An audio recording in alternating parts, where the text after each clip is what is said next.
요한복음 2장 13절로 16절까지 말씀입니다.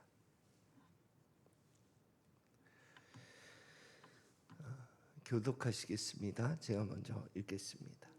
유대인의 유월절이 가까운지라 예수께서 예루살렘으로 올라가셨더니 성전 안에서 소와 양과 비둘기 파는 사람들과 돈 바꾸는 사람들이 앉아 있는 것을 보시고 노끈으로 채찍을 만드사 양이나 소를 다 성전에서 내쫓으시고 돈 바꾸는 사람들의 돈을 쏟으시며 상을 엎으시고 비둘기 파는 사람들에게 이르시되 이것을 여기서 가져가라.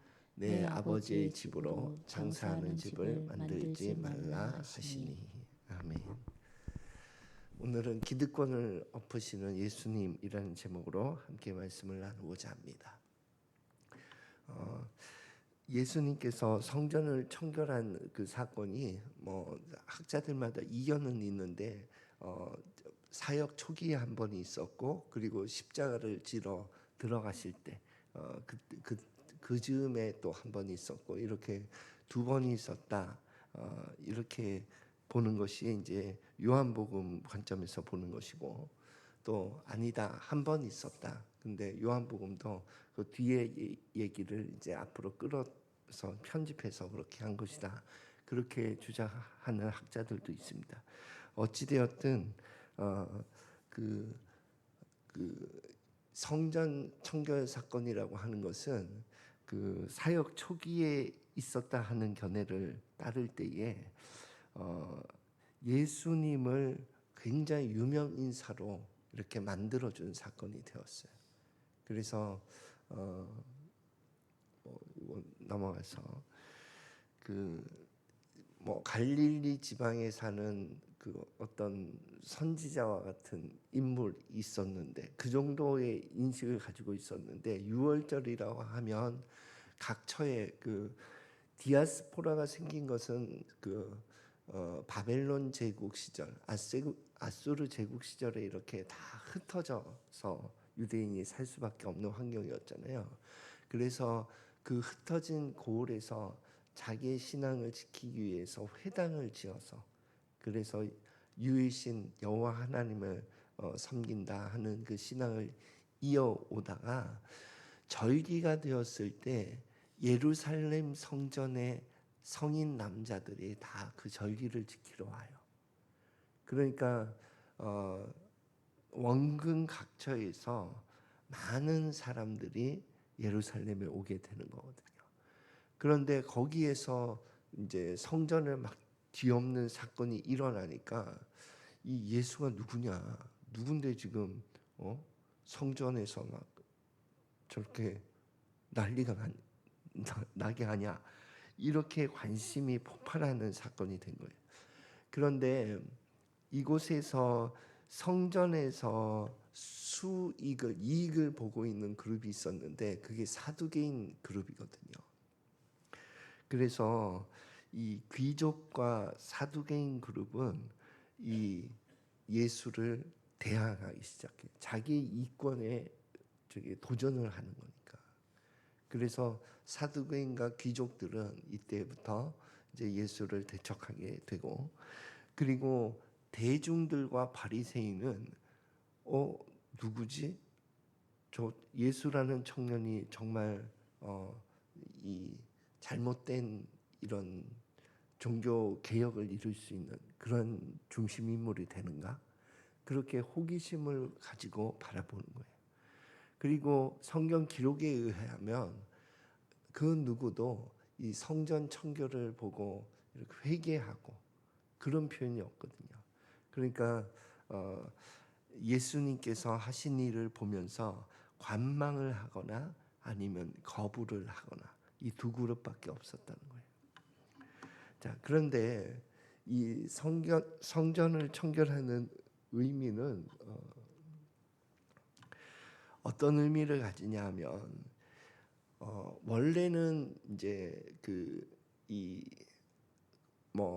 재물을 그러니까 성전 안에서 드리는 재물을 파는 일도 선한 동기로 시작했어요.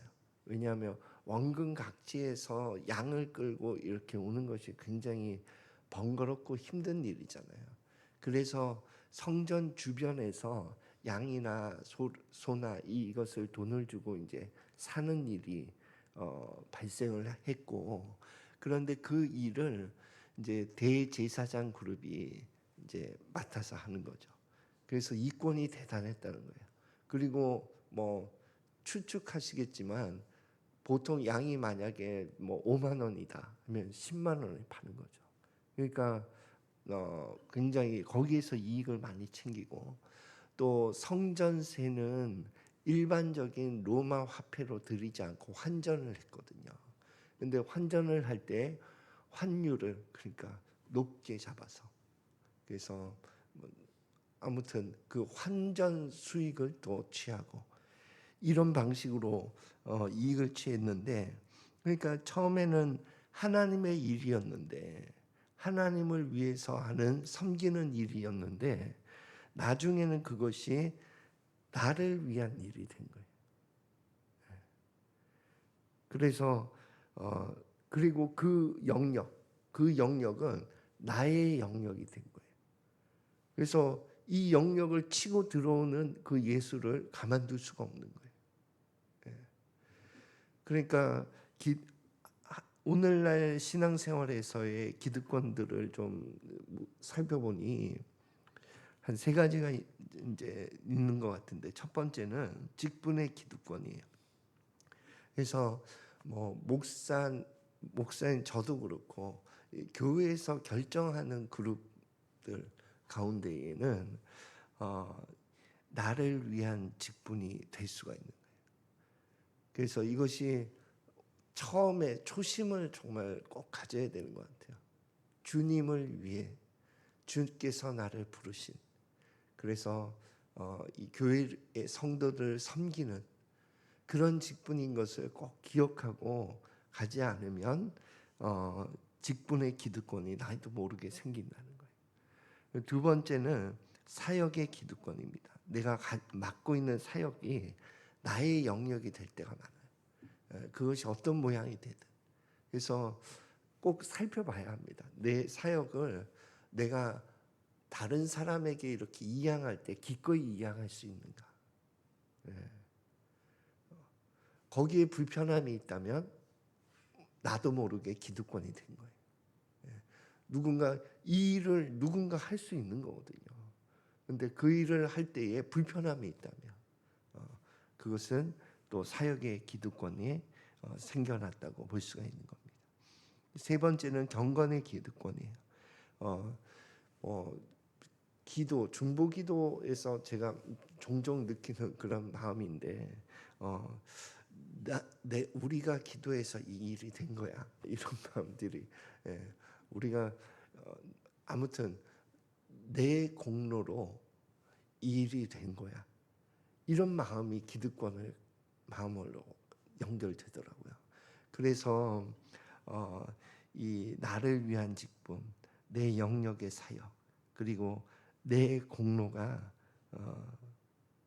된 경건, 이런 모습들이 우리의 신앙생활 가운데 기득권의 여러 형태라고 볼 수가 있는 것입니다.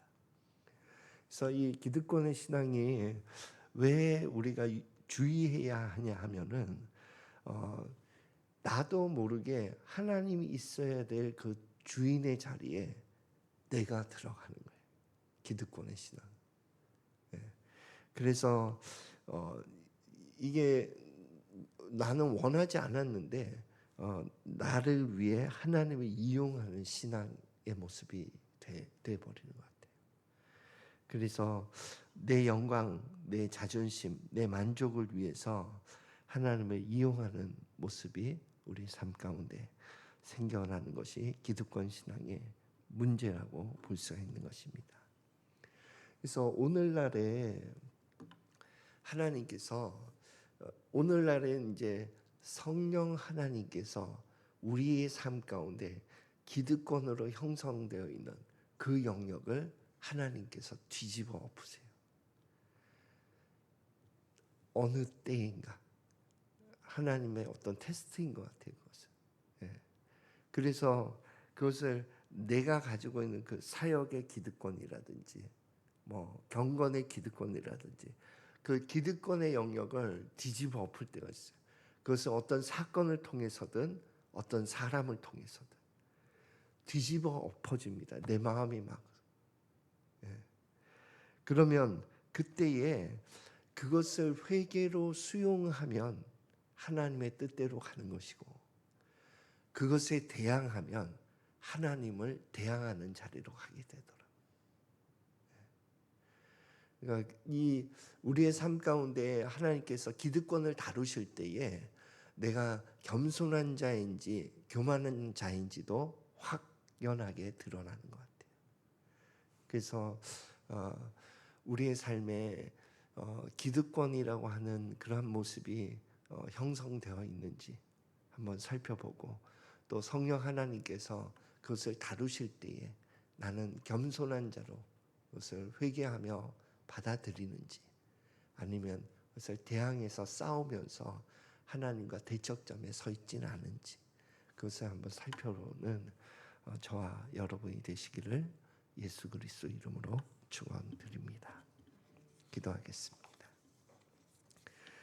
하나님 아버지, 오늘 말씀을 통해서 우리 신앙의 기득권에 대해서 살펴보았습니다.